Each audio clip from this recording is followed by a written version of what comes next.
to Tim's point, it was, am I connected to the school? Am I struggling in math class? Are my parents really well off? Or can the only time they take a vacation is right here, and so because it's less expensive, so we're taking a family vacation for 10 days in the middle of the school year, right? And so what I have found in my work, and I think it's more supported, is when you look at, you know, people call them risk factors, some people call them ACEs. When you look at attendance on top of overlapping risk factors, those are really the families we should be doing a deeper dive for intervention and support. And having been at a school where I've tried to call everybody, like Tim's goal of improving attendance, why weren't you here? And when the answer is, well, my kid's got a 3.8, why are you calling me? Right? I mean, my kid's an honor roll student. And as their parent, I decided we were doing something. Why are you bothering me? Right? I mean, so it's from that to drug impacted, you know, I would say, one of the things we're looking into, how we support, some of our Latino kids, and attendance was a low spot in that evaluation from 34.99. And well, many of our migrant families, if the parents are working and another kid's sick, then the sibling stays home and takes care of the kid. Right, and so some of it's cultural, right? So having the complete story and the answer, it sometimes doesn't, makes your approach different than we're just gonna fix attendance. It doesn't necessarily always. Okay. So. Well, you're struggling with it. Yeah. No, Well said. I mean, we live in a very diverse school district in terms of families and their socioeconomic background. Yeah. From students who go to vacations for France for 3 weeks because they can in February, to kids who live in a trailer, and when it snows like this, they don't come in. Yeah. And so, and all the factors in between, we come from a hunting culture here. They'll be gone for 6 days to go hunt. That can throw them into that attendance concern right off the bat. So At the high school level, and even our middle school can do this, but at high school, because, and again, athletics, although excused, is not a sponsor, right? We don't get reimbursed, so it's not a school activity as far as the state is concerned. And so our kids who miss more than half a day for athletics, which is a large population because we travel all over, that goes against our attendance rate. So, yeah, so it's. It seems like the state is like the left hand doesn't know what the right, where you're like, how did you just made a rule that dates itself? It's like, And I think Steve and I talked about, so I may have stole some of his comments, but yeah, there are things that we need to work on. The most important thing is if a kid is disenfranchised from school and they're a struggling learner, there's something else that we can, that's where that information is valuable to us. But if it's because they spent 3 weeks in France or went hunting, and that, just because they're gone doesn't equate to, it's kind of like, learn about here, it's like the evaluation for IEP.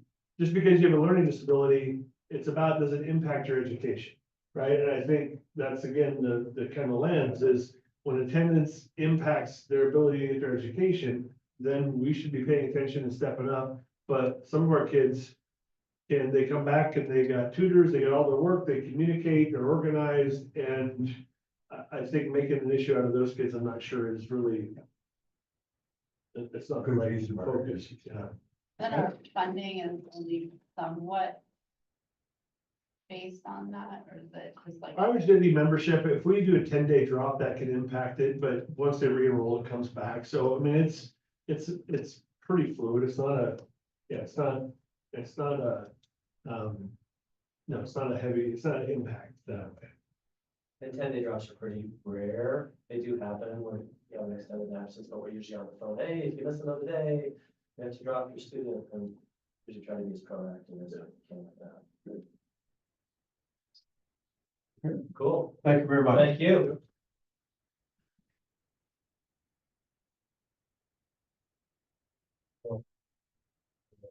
Now that we got all that talk about attendance out of the way, we don't have to talk about high school, it's great.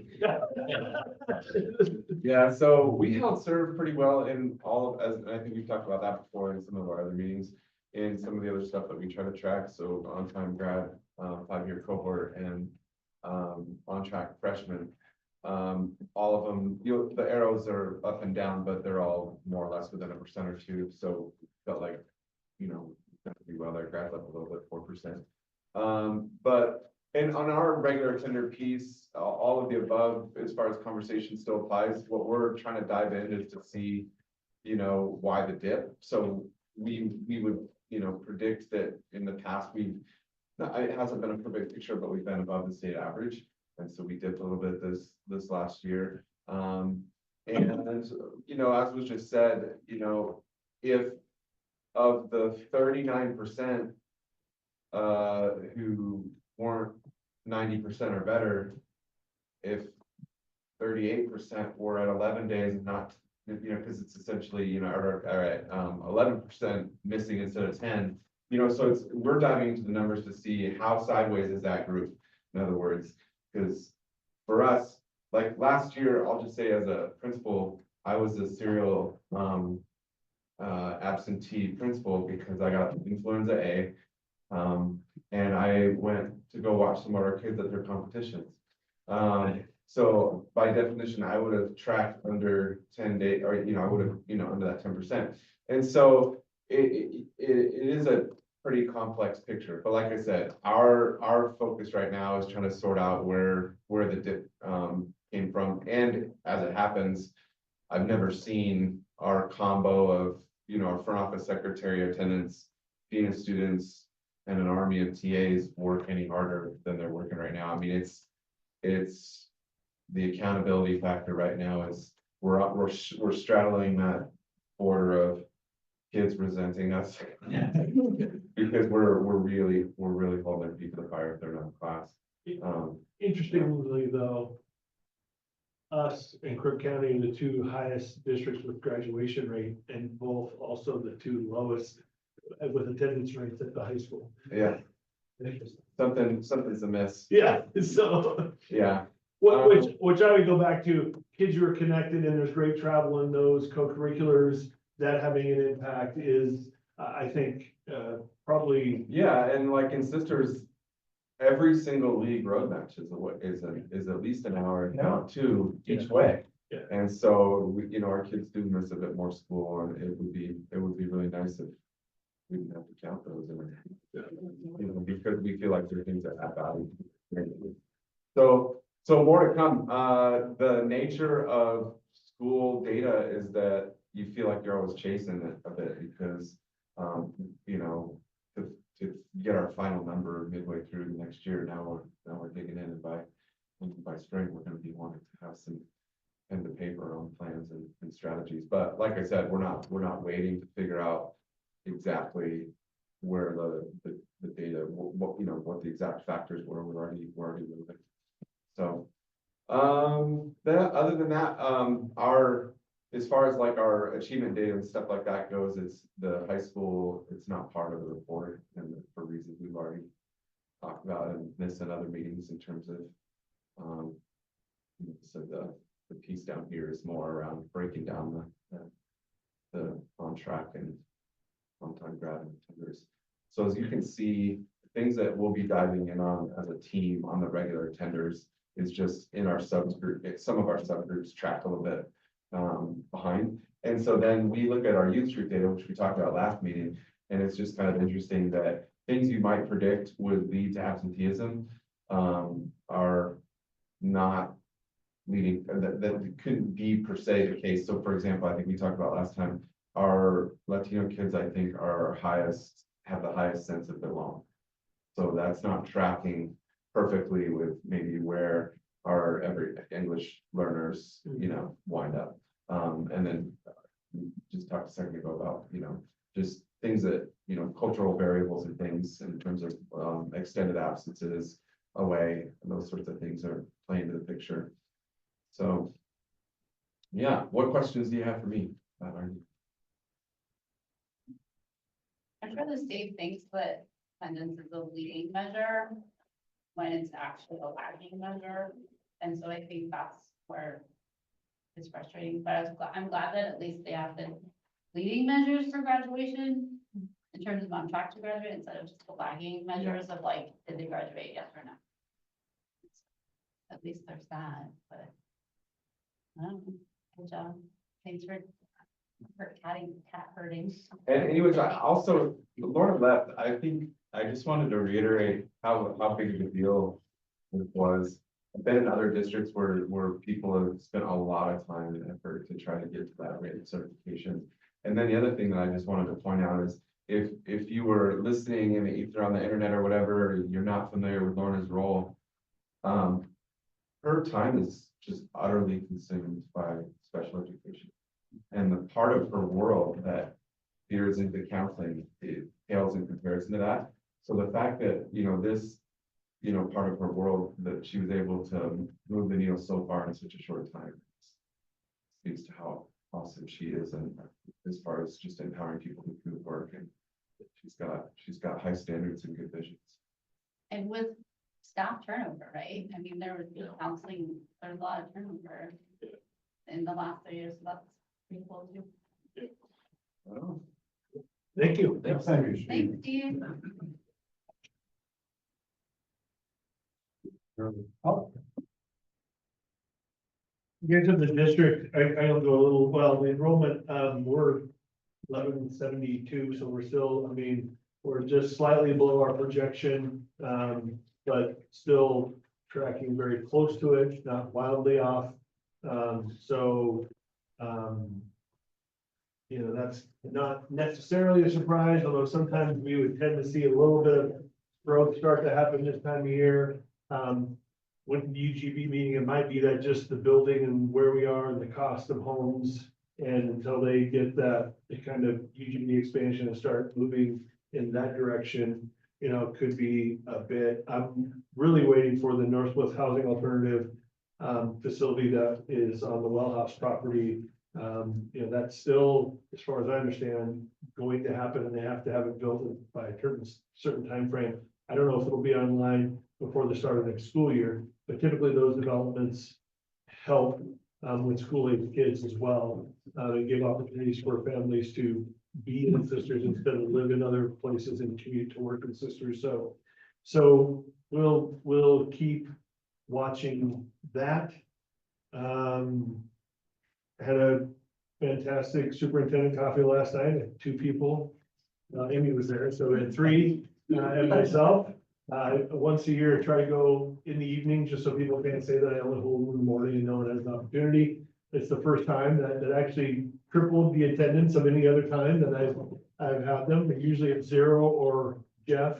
So this time it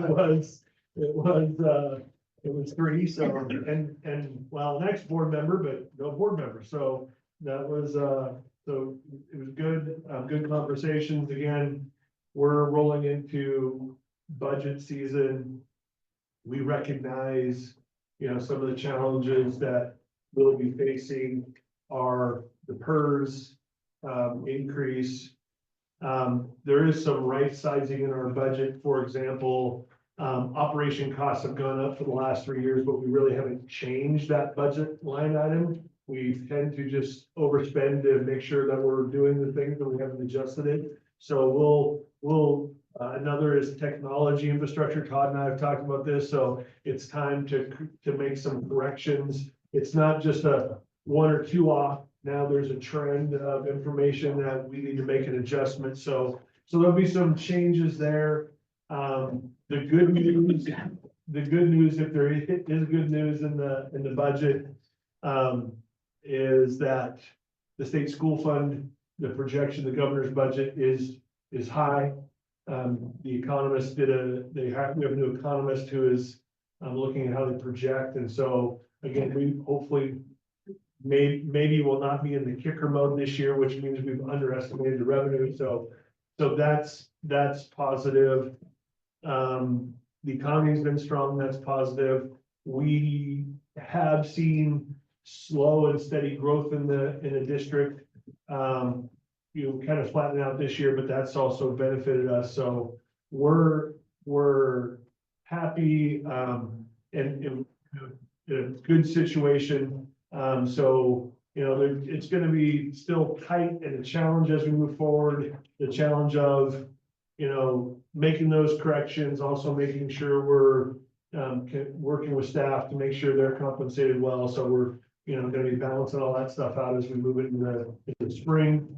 And, you know, well, there's some rumors that there might be some changes in the special education allocations that could impact the general fund budget. We'll see if that happens or not, but, cautiously optimistic. It's gonna be, and I say that in that, it's gonna be tight. However, we're not in the position that other districts are in, right? I mean, some places they're gonna be looking at massive cuts.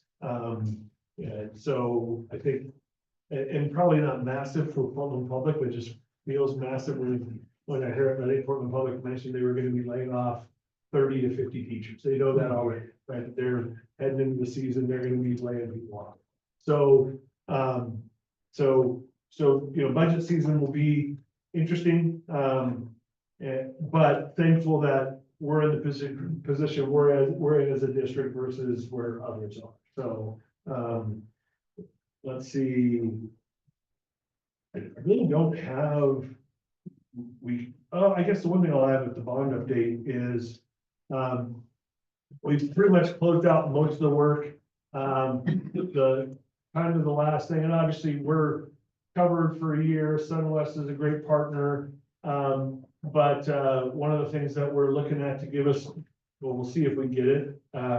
But we were asked to apply for Build a Better Central Oregon, with the construction of the elementary school. It was nominated to be a part of that. So, with Sunwest kind of put in maybe give our community a little accolade. We'll see if we win. Then we won't know for a while, but we did put in to see if the elementary school could, you know, be recognized as one of the projects. There were a lot of, caught myself on that, I probably should just shut up and just take it, but there were a lot of projects last year, quite honestly, so, you know, if we don't win, I guess I'll still a great building. Park and Rec collaboration, we're continuing to work through that. Interesting, which will be a part of conversation. Probably I'll suspend until the work session, but it's really, as a public facility, what allowable uses for code is creating issues, even though Treehouse Therapies is a nonprofit, serves supports mental health for kids 0 to 18. Under the current code, it's not able to happen. And so the executive director of Treehouse Therapies, myself, are going to be meeting with the city to look at, you know, how do we on-ramp? There's, I think, some slight changes that we may request the city to make in the definition of a community center to see if that will help. As an example, also, I met with another company that was interested in the old transportation center, and they do innovative design and construction with kind of not only tiny homes, but just imagining the construction model in a different way. And that footprint was very appealing to them. It wasn't massive like the big warehouse that Laird's got open right now. But pretty immediate in the conversation with the city was, that's not an acceptable use, right? And so, you know, I think that's going to be the challenge. I engaged with Jordan today for quite a while about even this facility. And so we'll address that more in the conversation in the work session, but there's some challenges. If we own them, zone public use, there's some pretty tight restrictions about what they can and can't use. So that'll create some, you know, challenges as, again, I don't think insurmountable, but we're still working through those.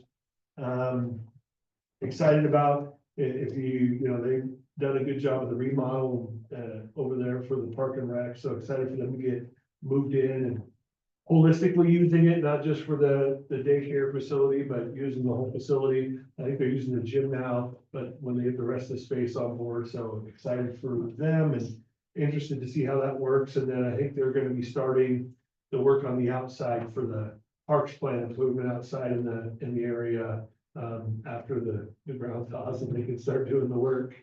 One of the biggest things is putting in, I think it's 8 pickleball courts.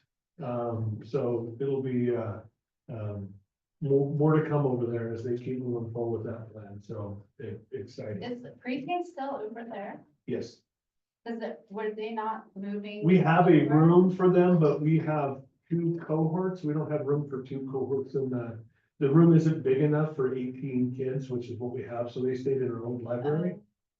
So they just, okay. We did in a room big enough for 9 to 12, which is a typical cohort, Yeah, not 18, so, okay, yeah. got it, okay, Yeah, so and part of that plan was Miley's become kind of our early, child development expert, and so we also wanted her to work with the other providers to provide some kinder readiness, kind of scope and sequence dialogue, right? So it seemed like that was a good model for onboarding into the school system. okay. That's cool.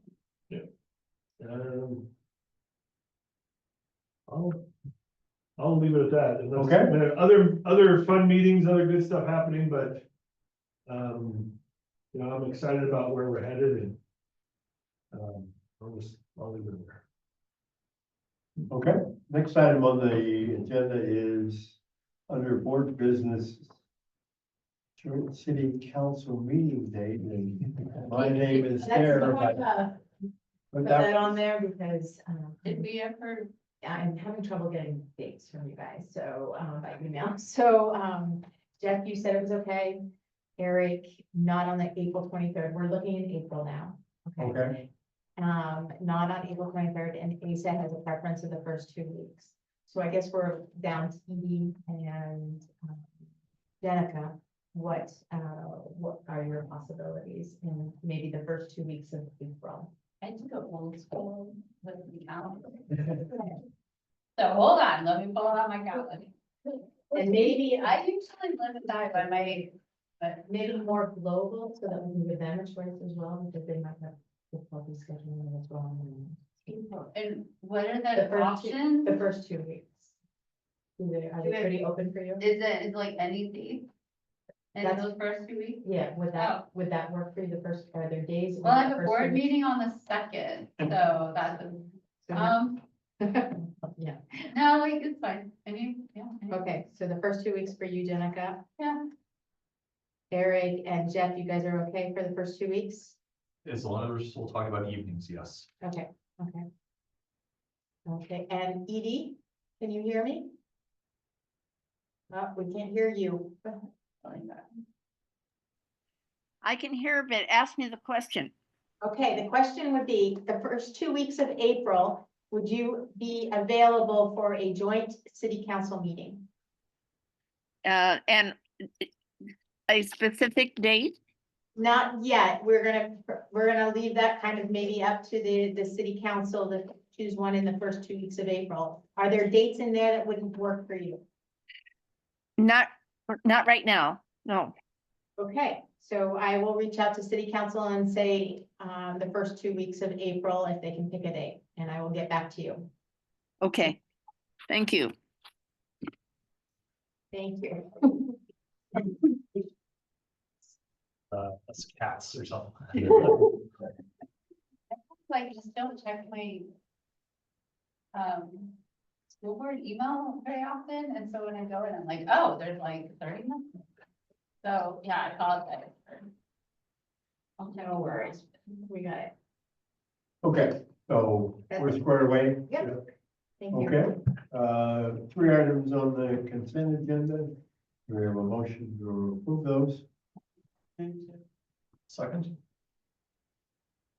Any discussion about the minutes or? No, actually, there's only 2 items on there. All those in favor of approving the consent agenda, say aye. Aye. 4-0. Okay, couple of announcements. Board meeting and executive session on the 5th of March. I will adjourn this meeting and in 5 minutes we'll begin a work session to deal with current evaluation. Adjourned.